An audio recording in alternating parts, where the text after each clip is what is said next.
La deuxième partie de Périscope avec Emmanuel Blezès. Bonjour Emmanuel.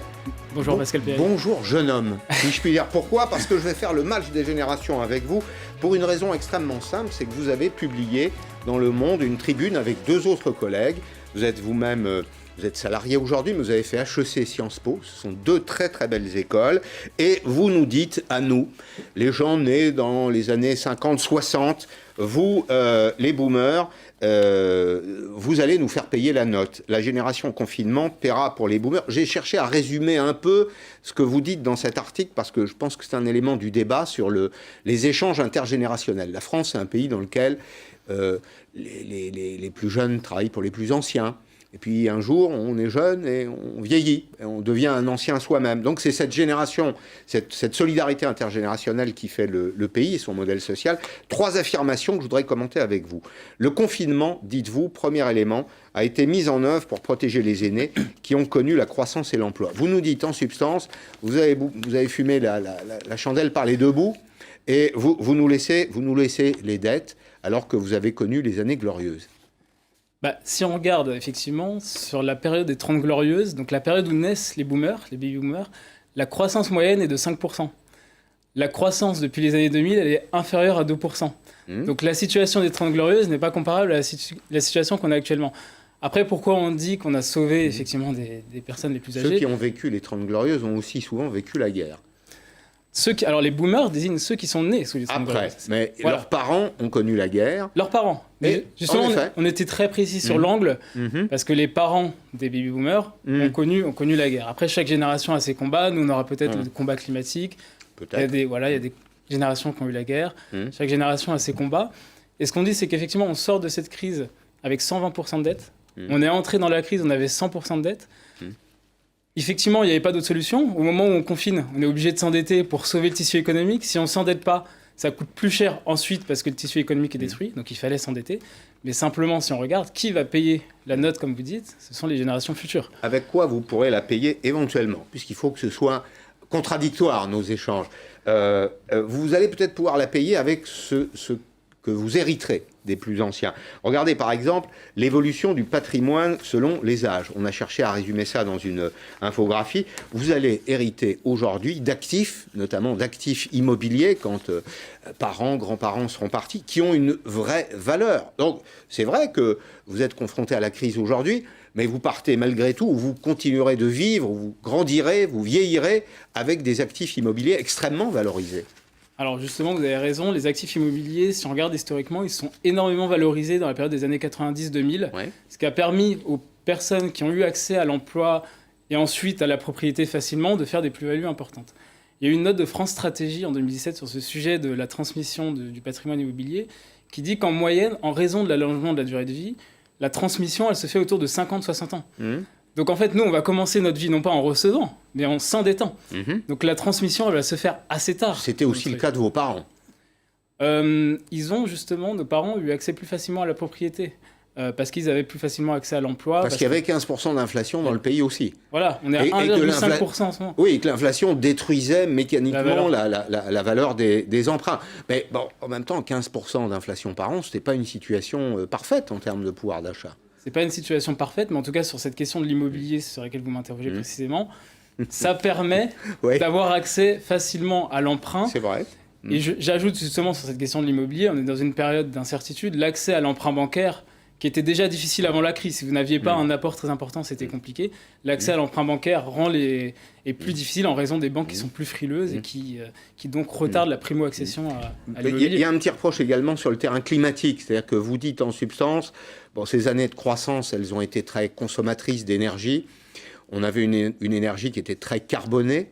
Et ça laisse un monde qui est peut-être moins enviable, moins aimable que le monde que j'ai connu, moi, quand j'avais votre âge.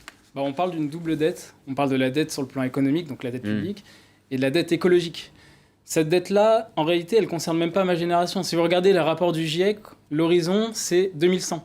Donc, c'est même pas mes enfants, ce seront mes petits-enfants, voire mes arrière-petits-enfants. Donc, à la limite, c'est même pas notre combat, c'est celui d'après. Mais si on ne le mène pas aujourd'hui, ce combat, nos enfants, nos petits-enfants, eux devront se battre dans des conditions dans lesquelles, en fait, ils ne seront pas armés. Donc voilà ce qu'on dit. On est sur des scénarios d'1,5 degré ou 2,5 degrés en plus d'ici 2100. Et c'est aujourd'hui qu'on doit prendre les bonnes décisions.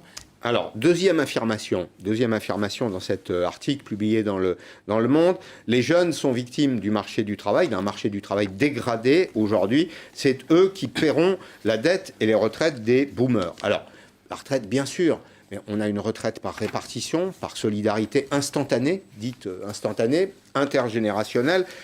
Vous aussi, vous bénéficierez d'une retraite. Vous ne pouvez pas charger les anciens sur ce terrain. J'allais dire que ce qu'ils ont, leur retraite, ils l'ont gagnée. Ils l'ont gagnée après une vie de travail. Et si je peux me permettre cette formule, mes grands-parents ne travaillaient pas 35 heures par semaine, mais un peu plus. Alors déjà, il n'y a aucun reproche. On ne situe pas du tout le débat sur le plan moral. C'est un débat, bien sûr. Voilà. Simplement, quand on regarde, ce système de retraite à répartition, il a été construit après la guerre. C'est un des socles de la solidarité intergénérationnelle. Il a été fondé justement pour renforcer la nation, faire en sorte qu'il y ait des solidarités entre les nations. Donc c'est un élément, non pas simplement économique, mais qui interroge le socle républicain en France. C'est un élément important. Ça marchait bien lorsqu'il y avait un renouvellement des générations. On faisait beaucoup d'enfants. Aujourd'hui, on en fait beaucoup moins. En 2030, on aura 1,5 cotisants pour un retraité. On va bientôt arriver à 1 pour 1. Donc le système de financement doit, lui, être interrogé. Son équilibre doit être interrogé. Vous, à titre personnel, vous voulez des enfants dans la vie ? Oui. Et vous en aurez beaucoup ? Parce que la solution, c'est vous, c'est plus moi. La solution, c'est vous. C'est demain, faites des enfants, regagnez de la natalité pour que vous ayez... des gens qui travaillent pour payer votre retraite. J'ai grandi dans une famille nombreuse, donc ça ne me dérangerait pas d'avoir beaucoup d'enfants. Après, c'est des choix personnels. Je pense que la question de la natalité n'est pas la seule question. Il y a aussi une question de comment on réajuste notre système de retraite, comment on le repense. Effectivement, le système de répartition, il tient la société ensemble, mais aujourd'hui, il faut quand même l'interroger. Si on ne fait pas ce débat, si on ne l'a pas aujourd'hui, dans 10 ans, on se dira que c'est trop tard et on ne pourra plus le financer. Et ce seront soit les retraités qui en pâtiront parce qu'on baissera leur pension, soit les actifs qui en pâtiront parce qu'on augmentera leurs cotisations pour payer les retraites. Alors, je voulais vous montrer un autre élément d'infographie. J'essaye de répondre à vos arguments. J'apporte les miens, en tout cas. L'épargne. L'épargne des Français, aujourd'hui, à quoi sert-elle ? L'épargne pour aider les enfants, c'est 59% des épargnants. Alors, il y a une règle simple, c'est qu'en France... Il faut retenir ces deux chiffres, 60% du patrimoine est entre les mains des plus de 60 ans. Ce qui est logique, puisqu'on a un petit peu plus de patrimoine, financier ou non financier, après une vie de travail.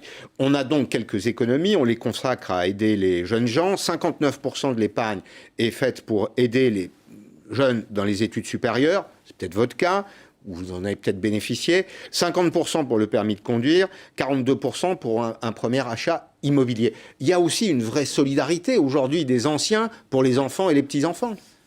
Alors, à titre personnel, moi j'ai emprunté pour mes études, donc je sais ce que c'est que de ne pas avoir accès à un épargne important pour financer ses études.